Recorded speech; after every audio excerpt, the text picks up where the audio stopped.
Gurur Brahma, Gurur Vishnu, Gurur Devo Maheshwaraha, Gurureva Param Brahma, Tasmai Shri Gurave Namaha. Chinmayam Vyapyat Sarvam Trailokyam Sacharacharam Tatpadam Darshitam Yena Tasmai Shri Gurave Namaha. Tvameva Mata cha Pita Tvameva Bandhuscha Sakha Tvameva Vidyadramam Tvameva Sarvam Mama Deva Deva Tvameva Sarvam Mama Deva Deva. Jai Guru. Om Sahana Bhavatu Sahanau Bhunaktu Sahaviryam Karavavahai Tejasvinavadhitamastu ma vidvishavahai. Om Shanti Shanti Shanti. So where are we in our text? We're starting on 214 today.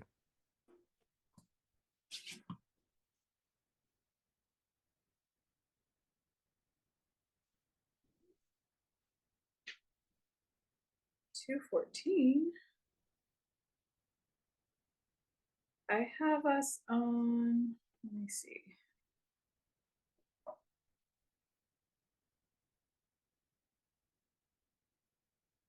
I have us on 101.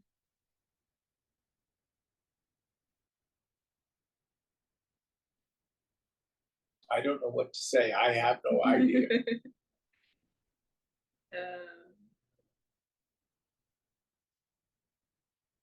Sorry, I said 114.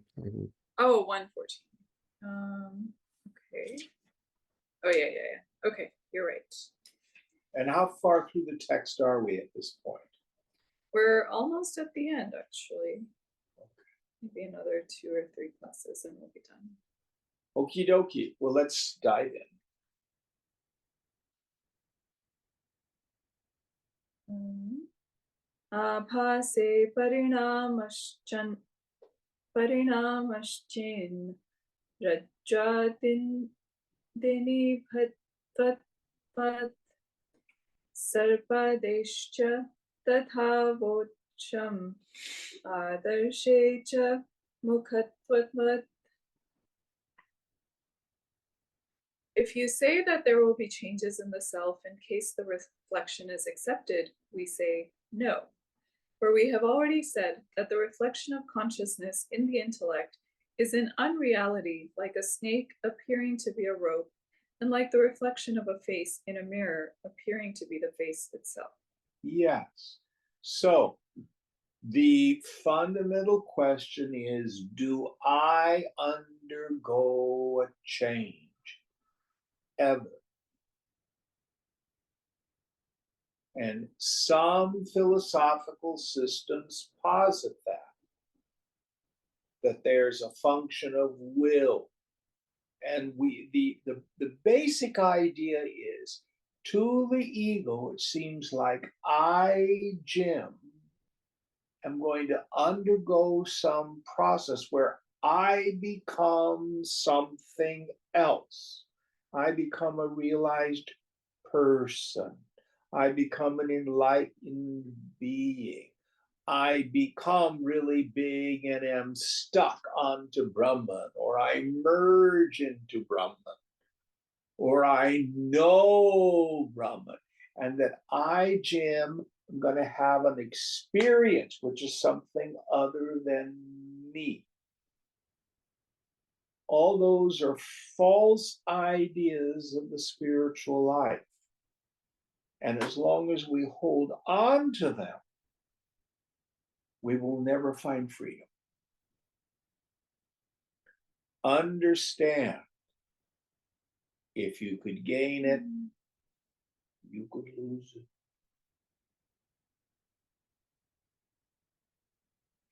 This is where psychedelics can be so problematic, because people will have a mind state of the psychedelic, and they'll think, oh, I need to get back there. But if it has a beginning and an end, if it's subject to change, and if it's known as an objective phenomena, that isn't it. So we're dealing with two kinds of knowledge here. There is a real knowledge with a big old capital R. And that's the self-evidence of the self itself. How do you know you are you? You do not see, hear, taste, touch, smell, emote, or think yourself. You are always you. And that experience, can't even call it an experience, self-evident, self-luminous. But we ignore it in the mind.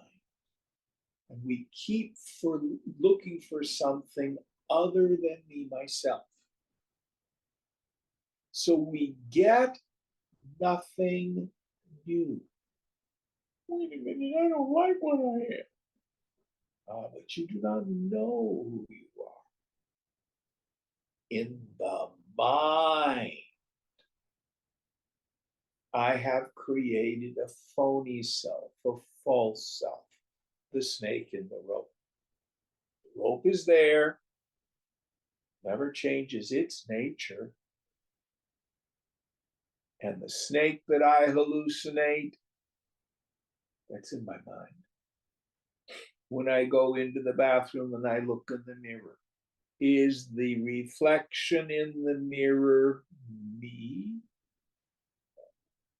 In fact, the reflection in the mirror is Jada, it's inert. My eyes can see. Can the eyes of the face in the mirror see anything?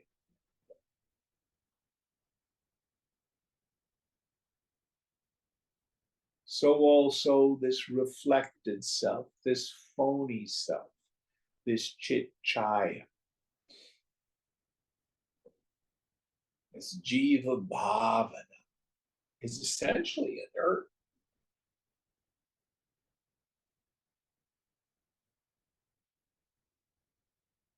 Now, what is the process of the spiritual life? What is it that gets transformed? Because a transformation does take place. It is the human mind. So right now I'm in bondage. I think I'm my body. That's like thinking I'm a pot. Doesn't make me one. So the spiritual life is about removing this dysphoria, these false ideas of self.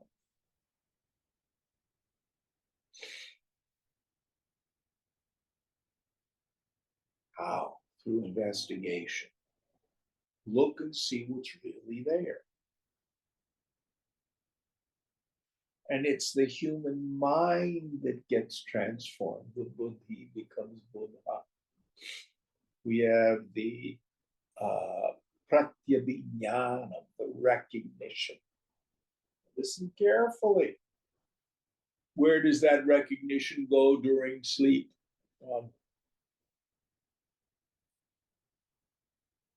From the standpoint of the absolute, the bondage and the liberation occurs in Maya. Neither mind state touches the self, nor even really occludes the self. Whenever not you. Who had a crappy day this week?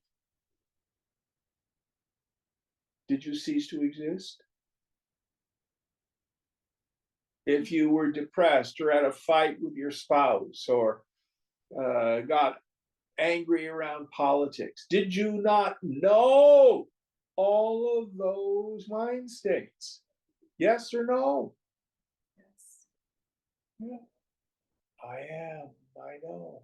When is that ever not the truth? Such is the power of spiritual ignorance. I think I am the thoughts.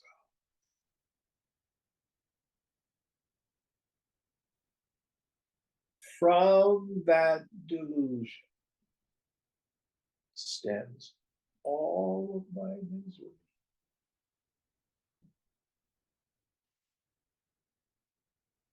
Now, once you realize I am that partless Brahman,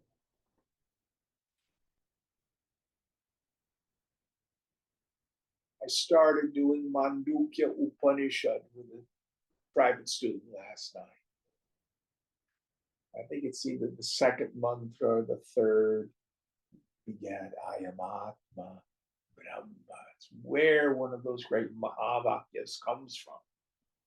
This self is Brahman. Who sees the phone? I do. That's yourself. It's not some ghost above your head. It's Brahman. Believe me, investigate. See if it undergoes any change at any time, even in the most triggering of circumstances. If you can remember to stop for a moment and notice the knower.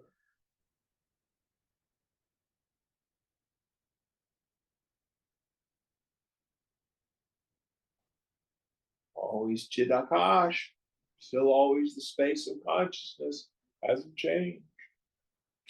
What about all my horrible circumstances? They are always changing, and they never touch me. I was chatting with a friend, an acquaintance basically, yesterday, and he's gotten some bad news from his doctor. His cancer has returned. He says, I'm dying and I'm so afraid. What do? Of course we have compassion. But what I know certain is death for the born. You're going to die. And the self is birthless, changeless, and deathless. he may not know that when death comes to the body, nothing will happen to him.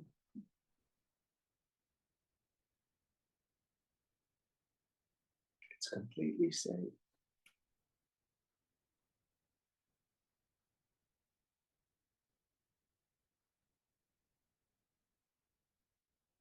That's the truth of everyone. No matter their spiritual unfoldment or their circumstances. Now, we don't go around saying that to people because it's perceived as being uncompassionate and heartless.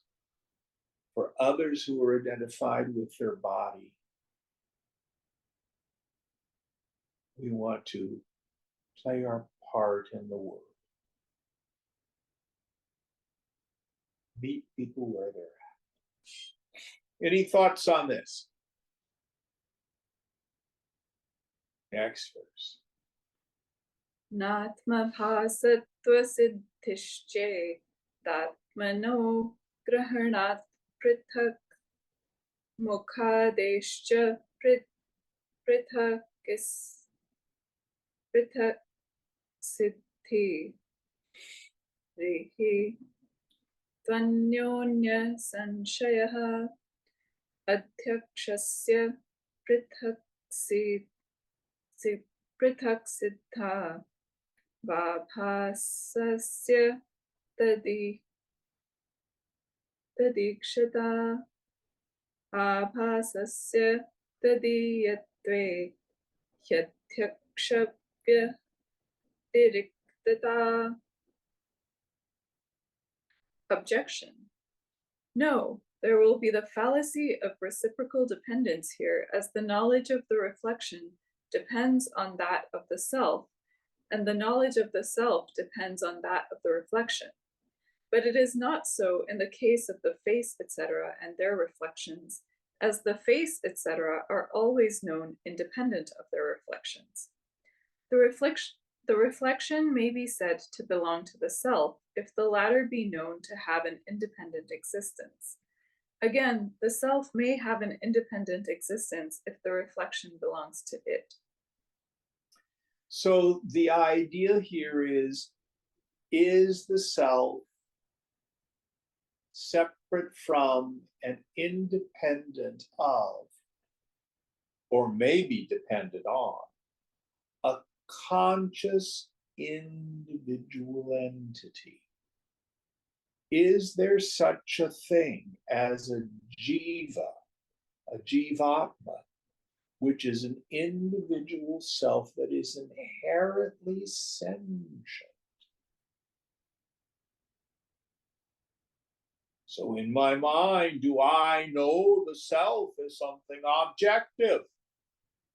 The self knows the ego. Does the ego know the self?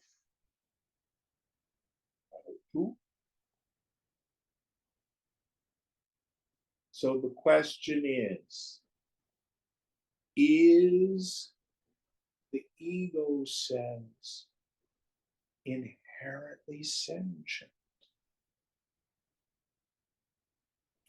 Now, I had flash in my mind last week. I can't remember if we talked about it in this class, about lucite. Did we talk about lucite last week? No. Okay. So we're going back to the 1960s. So my father was in the aerospace industry. And one time he brought home from work this tube of plastic called lucite. It was in the early days of experimentation with fiber optics. And he said, this is very, very cool. So he darkened the room, grabbed hold of the lucite, and took a flashlight and shined it into one end of this curvy tube. We always think of light traveling in a straight line. Well, it didn't. It moved through the lucite and out came light at the other end. Very, very cool. Fiber optics. So, did the lucite have the inherent property of light? Well, it sure seemed like it, because there was a light shining out of the end of the tube. Just like it seems like I, Jim, knew I got up and made my bed this morning. I didn't even know that. I, Jim, did the dishes this morning. You didn't know I did my dishes. I have no idea what you did this morning. So there's a limited personal experience of consciousness, which seems to go up and down.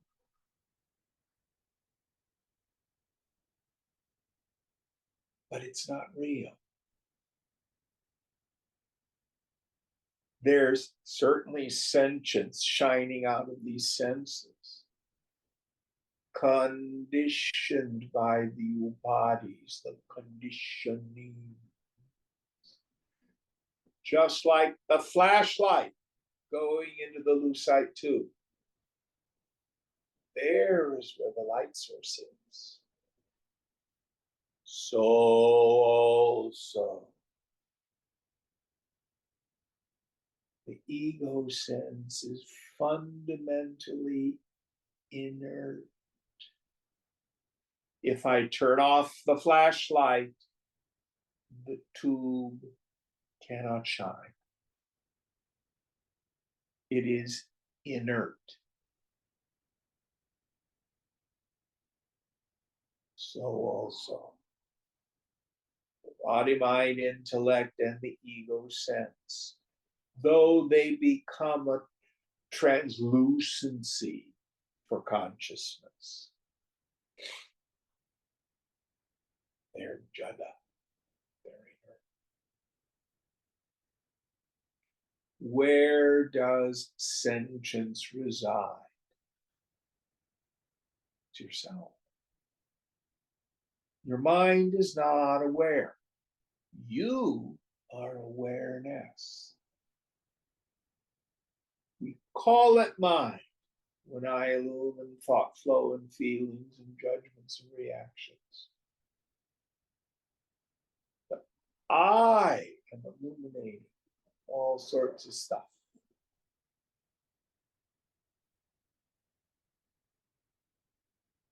So, no, the Jivatman is not separate from Paramatman and has no inherent sentience. The scriptures will say the self is the fundamental substratum of the ego. So it's self plus a bunch of stupid ideas. That's what ego is. But it seems like I'm a person and I'm an individual conscious entity, different from you. Oh, I'm unique. I am special.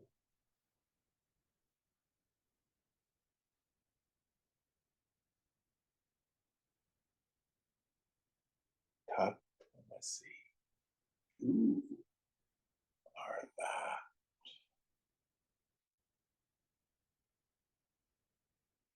Next verse. Naivam sapne prithak siddhe pratyasya drishyestataha rathadestatra shunyatvat pratyyasyatmana griha. Reply: it is not so, for the intellect and the self are known to exist independent of each other in dream, like the face and its reflection, As the self then illumines the modifications of the intellect in the forms of objects, such as chariots, etc., though they are not present in that state. So, in the dream state, I still illumine people, places, things, and conditions, and I have a dream body. And from that dream body, it becomes a locus of perception. That dream body becomes the instrument by which I perceive the dream world. And I have a dream ego. I am Jim in the dream driving around these various alleys and things. But upon awakening, I know that all of that phenomena, including what appears as knower, knowing, and known in the dream, is only imagination. It's only the play of the mind. Mandukya thunders. This is no different. First chapter, we talk about the mind having three states: waking, dream, and deep sleep. And the turiya, the fourth, is the ground of being in which those three states run around. But in Gautapada's second chapter, he says, well, actually, you only have two mind states: dream and deep sleep. Except you have a dream at night, and then you have a dream in the daytime. We know everything seen in the dream state is unreal. If it is external objective phenomena, it's imagination. Then in the fourth Karika, he says, this phenomenal world in the waking state is likewise completely unreal. The proof of it, you can see it. Everything, without exception, that is known as an object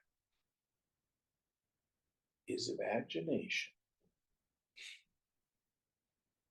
The only distinction is who's doing the imagining. So the way it's broken down in Panchadashi is really marvelous. So Ishvara is imagining the phenomenal universe, the galaxies, the black holes, the stars, this world, the sun, the moon, the planets, the mountains, the trees, etc. But you and I are imagining this is beautiful, this is ugly, this is good, this is bad, this is desirable, this is abhorrent, including this body, mind, intellect. I am smart, I am stupid. I am okay, I'm not okay. I'm pretty, I'm ugly. I'm male, I'm female, I'm old, I'm young. It is my mind that superimposes value on a phenomenal world that is essentially neutral.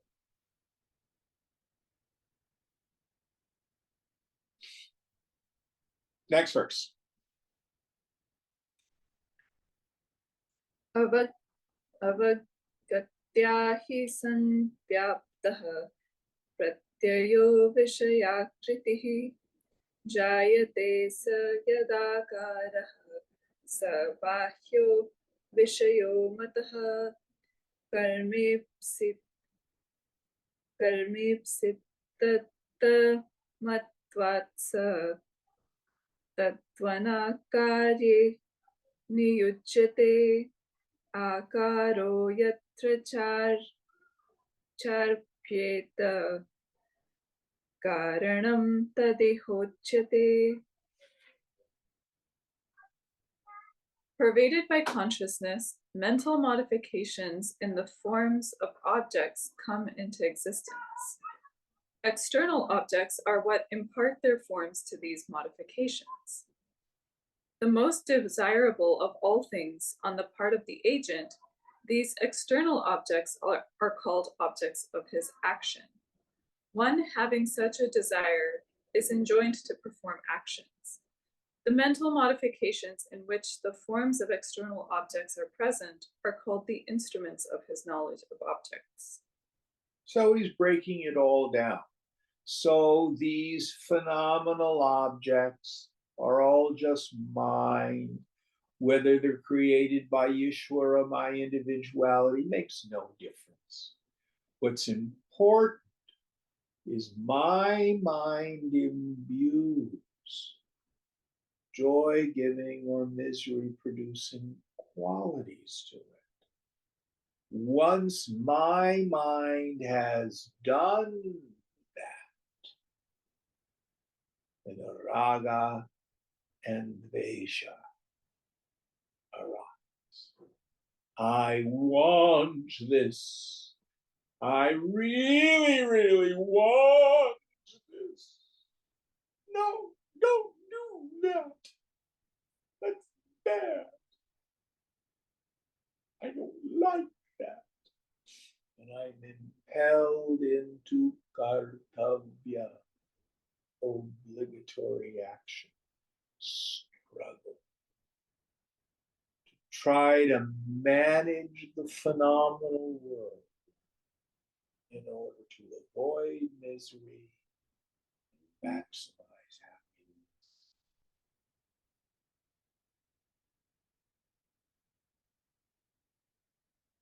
So it's like I get out a large piece of butcher paper and I draw a carrot on it. And then I find a stick that's just a little bit longer than my arm length.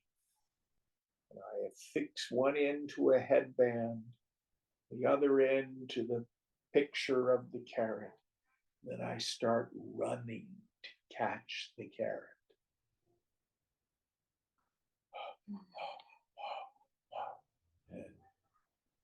And an auspicious wind comes up and blows it.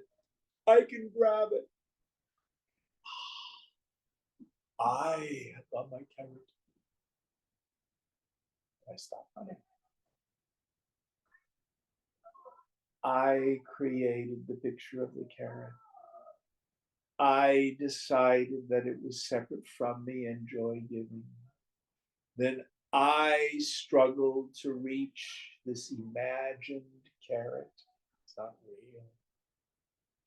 And if, because of punya, I'm able to get the carrot, all that happens is I stop running. And I think the carrot.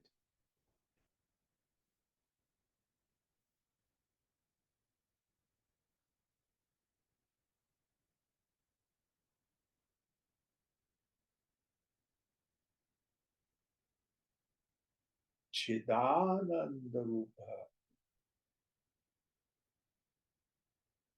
Your nature is bliss consciousness. Give up the struggling based on ignorance. Let your mind come home to the self.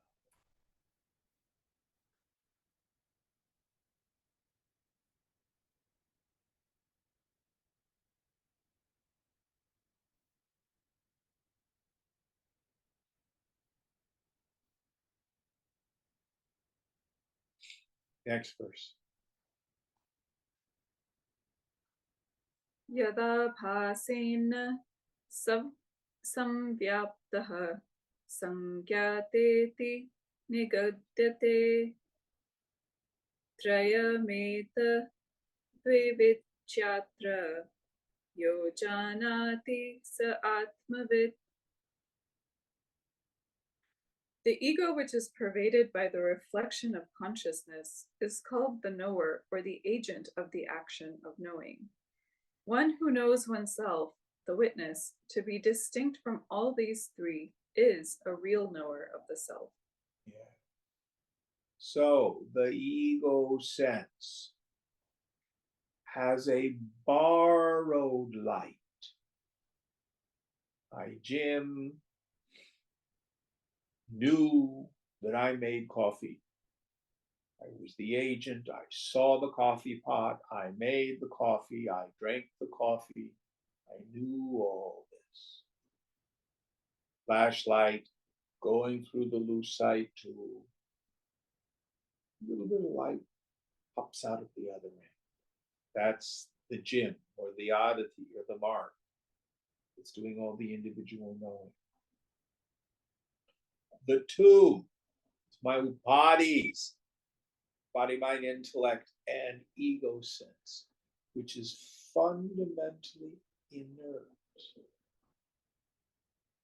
If you've ever been at a deathbed, when that sentience is withdrawn, knock yourself out talking to a corpse and see how they respond. They're unable to do it. The body cannot move. The mind cannot feel. The intellect cannot know. The speech cannot talk. They're dead. But consciousness is still there. It's just not functioning through the equipment.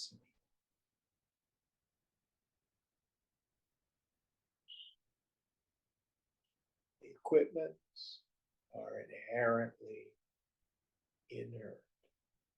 Just like the face in the mirror cannot see.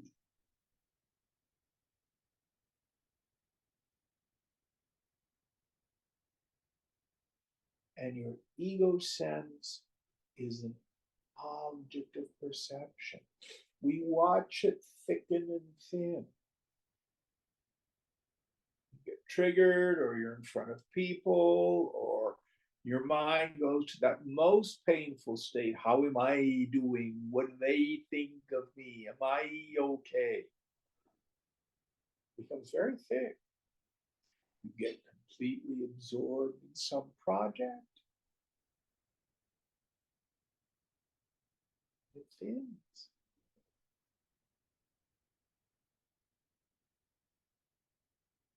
You watch it rise and fall. Therefore, it's not you. You're the knower of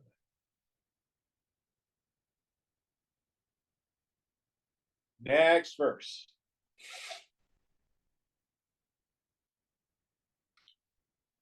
Samyak samshaya mithyuktaha pratyaya vyabhicharinam ekevava gatisteshu bhedastu pratyayarpitaha. The modifications of the intellect called right knowledge, doubtful knowledge, and false knowledge deviate from their existence. There is one and the same consciousness in all of them, but the differences are due to the modifications. So, when I'm totally confused and identified with the body, I have wrong knowledge. There was right knowledge, wrong knowledge, and what was the middle one? Doubtful knowledge. Doubtful knowledge. I may have some notion, yes, aham brahmasmi, but I certainly don't experience it today. Maybe I'm Brahman. But if I have doubt, I know the doubt. Then if I've had those moments where the attentive faculty has been turned within, the mind is thinned out. So listen to the traffic for a moment. Who hears it? What hears it?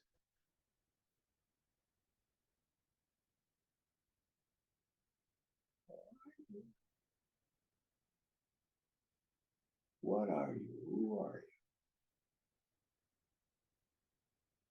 It's the space of consciousness.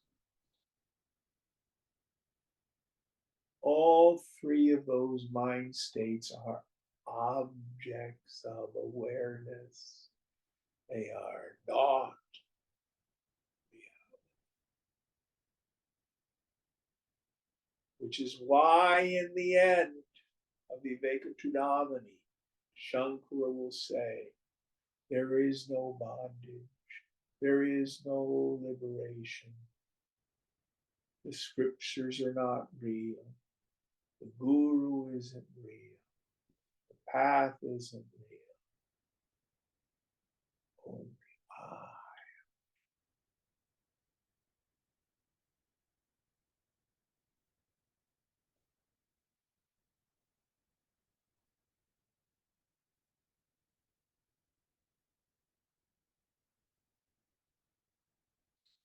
I have a new young man I'm working with, and his family has been Meher Baba devotees since the 60s. Meher Baba was famous for saying, everyone's already realized. What did he mean by that? The only real knowledge is the self-evidence of I. Everything else is a mind state.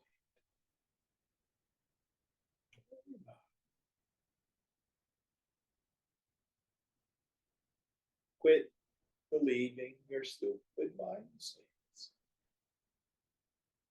When the mind itself quits believing its own reality. Well, what you would say, when the mind commits harakiri, psychic suicide.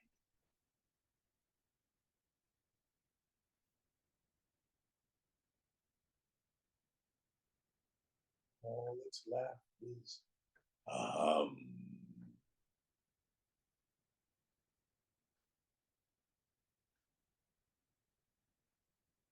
expert.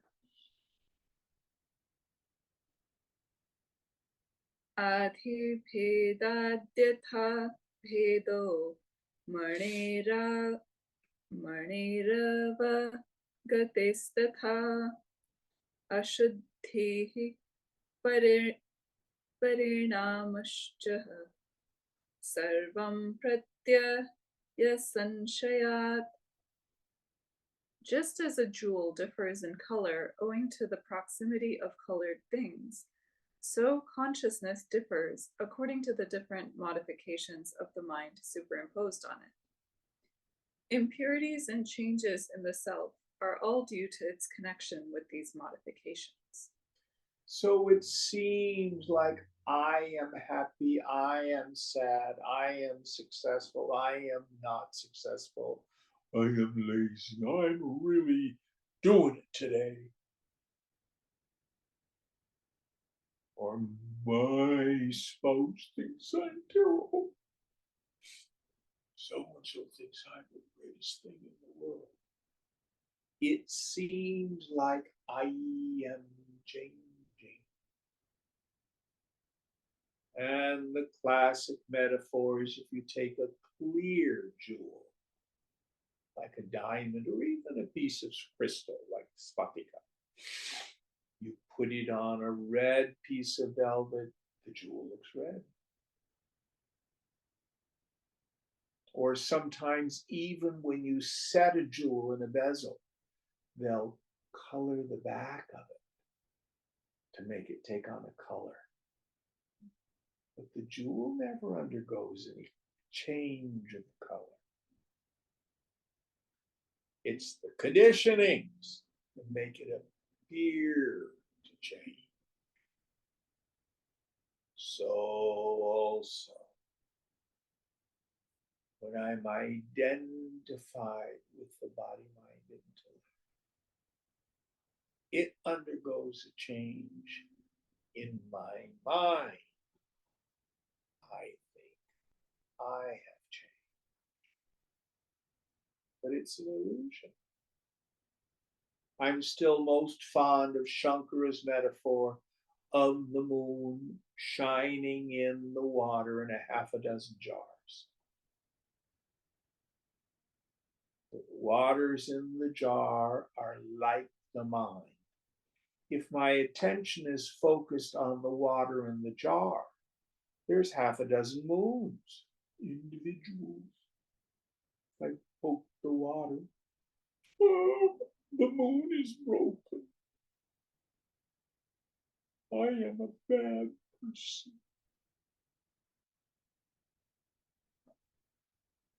I am separate from someone else. Just like saying the reflected moons are separate. No. What is separate are the different bodies, equipments, in which the moon is able to shine and be reflected.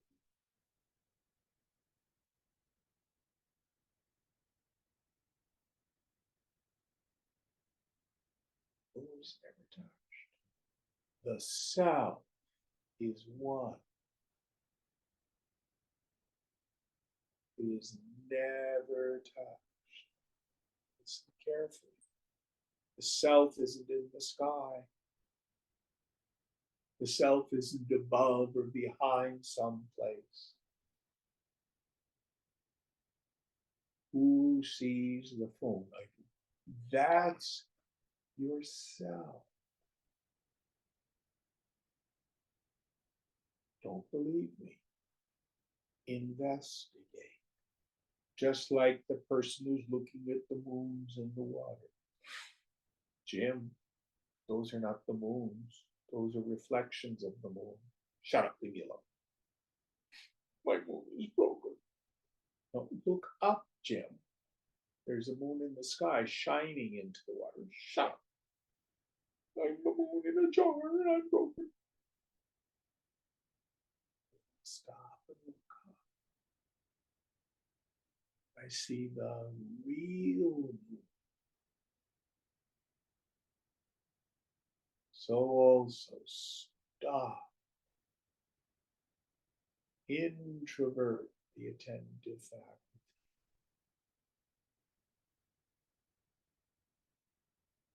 Investigate the very self.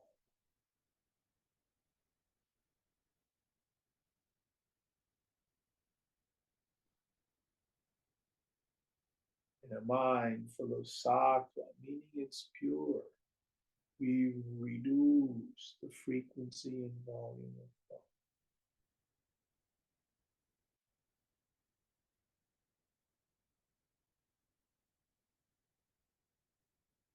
Notice the knower.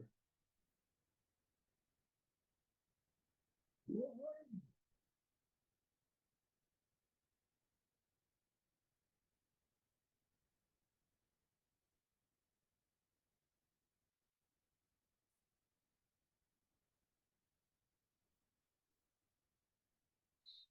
Next verse.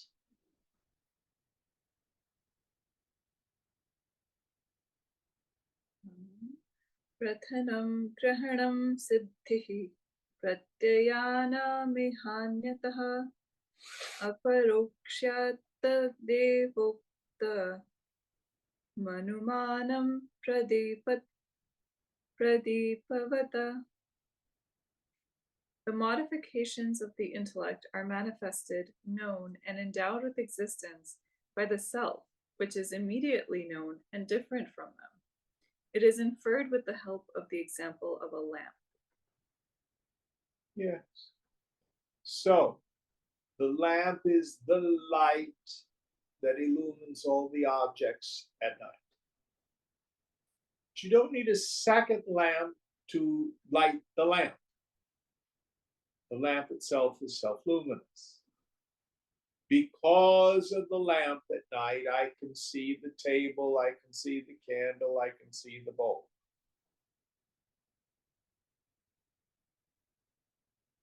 Likewise, the self is that by which everything is known.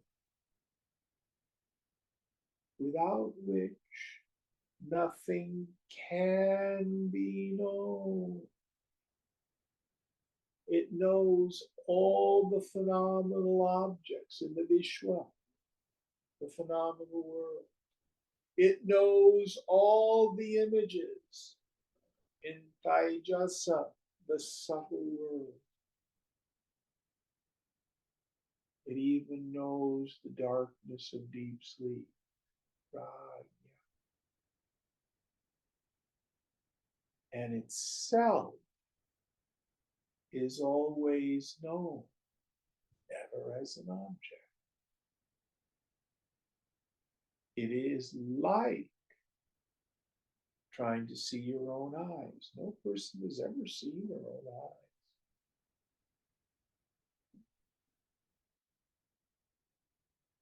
It is like trying to shine a flashlight on its own batteries.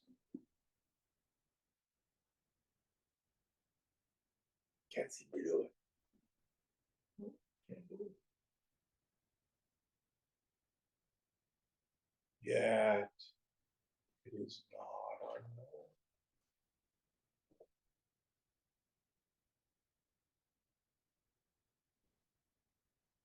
See?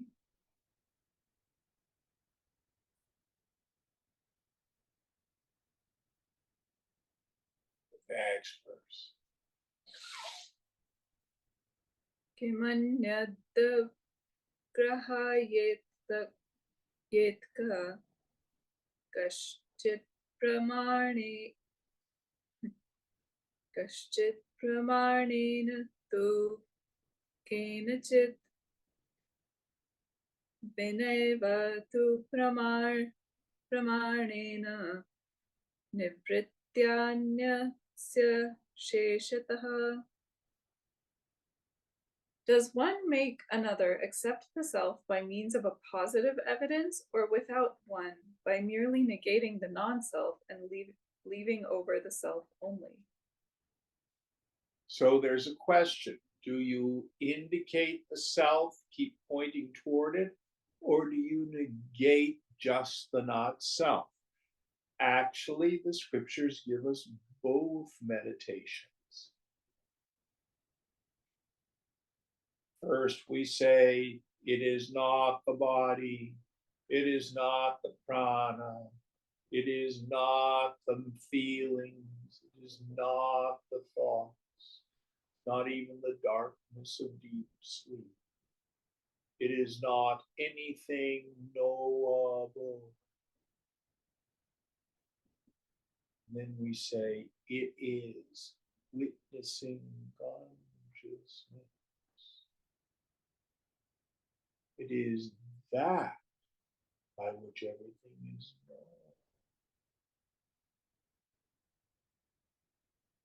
It is pure existence. No sorrow touches it. It is my very self. Now, these assertive declarations only point. They do not define. Doesn't mean I go to the text and say, oh, the self is like such and such and so and so. No, I, Jim, know about the self as if it's something external to me. No. We approach it that way, we will never find freedom from it. It's not how the scriptures to be used. Let's see what the next verse says. Shabdeneva pramanena nivrittishchedi hochate adhyaksha syaprasiddhatvat shunyateva prasajjate. The possibility of a void comes in owing to the witness being unknown if the non-self be meant to be negated by means of the evidence of words. So this is the position of the Shunyavadas, the scholiasts and Sunga. It's a form of Buddhist thought, who posit that ultimate reality is nothing, that's void, it's shunya.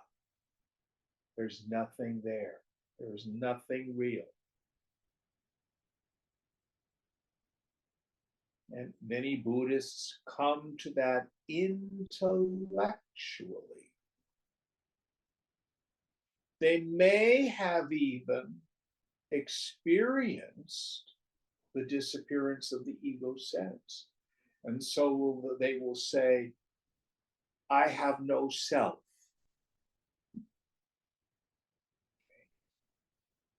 Are you sure of this? Yes.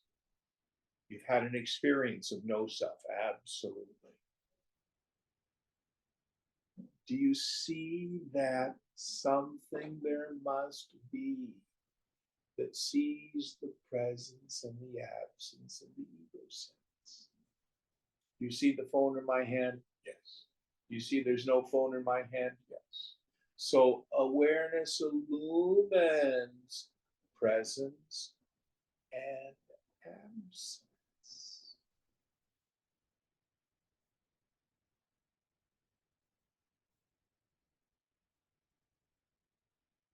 So why did the Buddha talk about there is no self?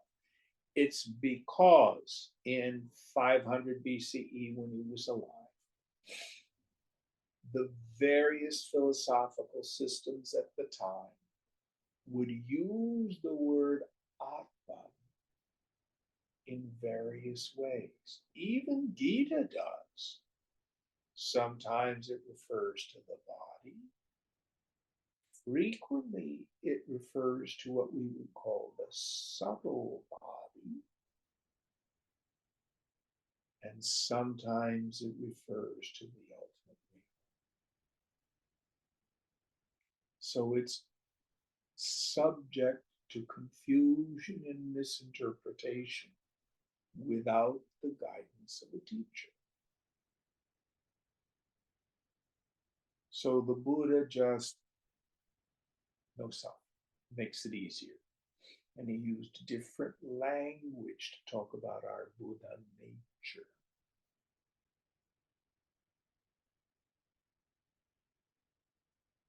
But the enlightenment of the Buddhists is no different than the self-realization of the Vedanta. Going on. चेतनसत्त्वं कथं देह इति चेन्न प्रसिद्धितः चेतनस्यान्यतः सिद्धावे वं स्यादन्यहानतः. Objection. You are a conscious being. How can you be the body? Reply. It cannot be proved, as the self is not known from another evidence. It might be proved by negating the non-self if pure consciousness were known to exist. So the idea here is we don't need a separate consciousness to know the self. There's not consciousness one that knows consciousness two. Consciousness is not known as an object. It is the subject. I know my body like an object. Take a deep breath. Do you not know the breath in the body? Fundamentally, in the same way you know the sound of the traffic or the bowl on the table. But you know yourself in a whole different way. The self is its own Brahman, it's its own means of knowledge. It is self-evident. What if that's unreal? Okay, let's take on that as a hypothesis. If it is unreal, then who or what knows it? What if the self-consciousness is itself discontinuous? Okay, stop thinking. Go into samadhi and see if you disappear.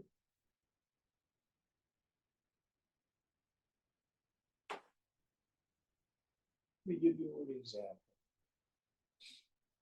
Aditi, are the pillows on my bed in the same position they were last week? I don't know. You sure? Yeah. How come? I didn't see how they were last week. Exactly. So if the pillows are gone, would you know it? No. Yeah. So if the self disappeared and was discontinuous, it's like the pillows. Who would know it? You could only know it if you're there.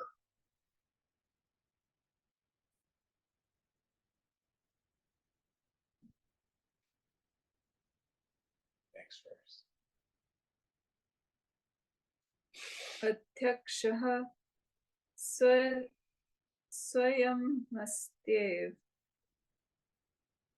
chetannasya tulya evam prabodha syad anyasya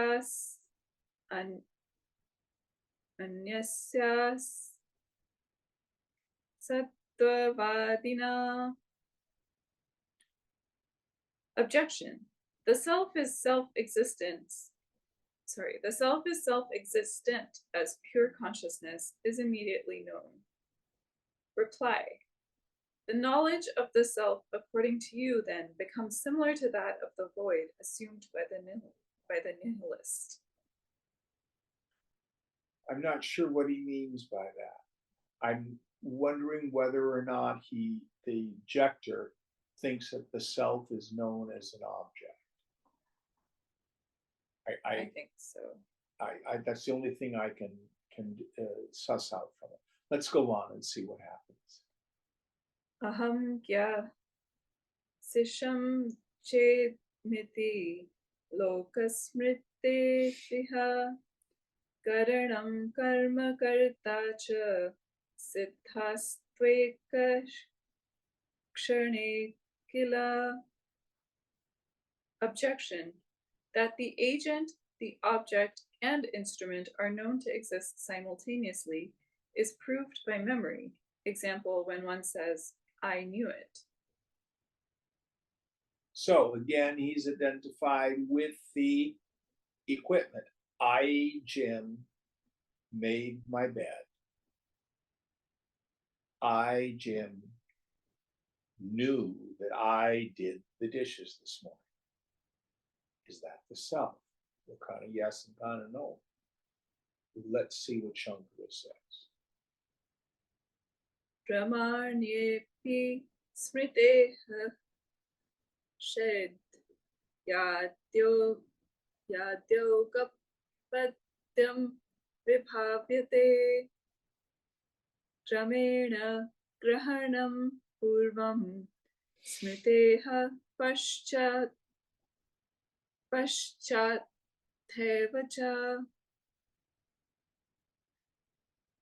Reply. Though memory is a right evidence, simultaneity is a misconception due to quick perception. So they were perceived before one, after another, and afterwards remembered in the same way.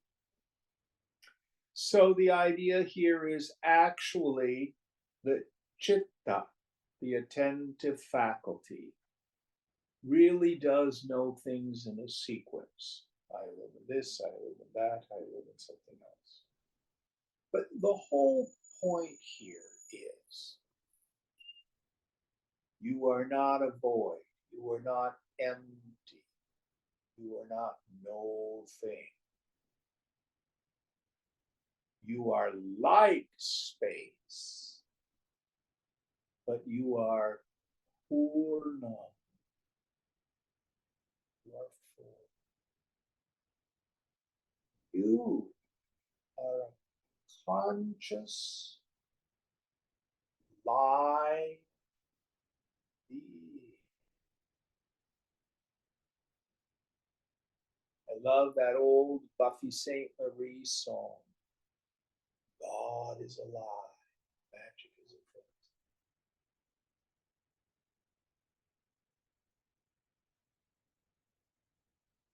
You are not inert. You are not an ant. You're a woo.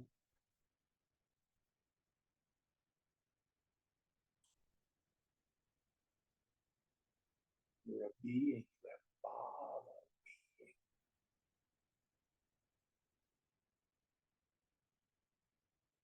In fact, there's only one being here.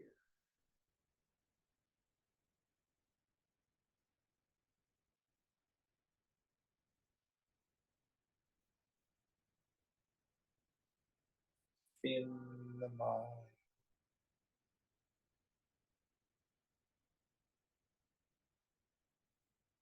That being becomes clearly seen.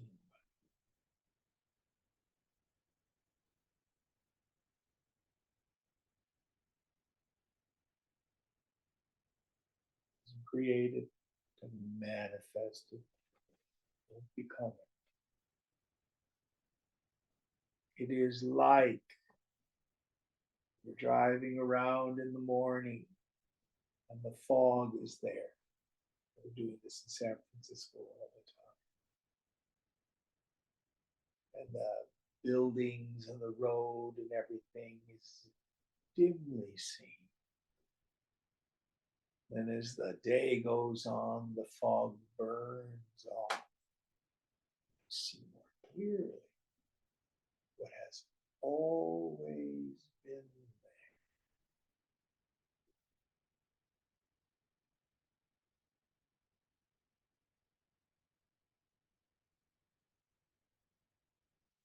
there. Okay, we'll stop here. What verse are we on for tomorrow or next week? 130. Now, according to Aditi, we will finish this text in a couple of weeks or so. Do you want to continue this class with another text? Yes, please. Yes. Okay. We'll give it a shot. I'll see what I can come up with and run some options by you next week. Om Purnamada Purnamidam Purnat Purnamudachyate Purnasya Purnamadaya Purnamevavashishyate. Om Shanti Shanti Shanti. Hari Om Shri Guru Pyo Namaha.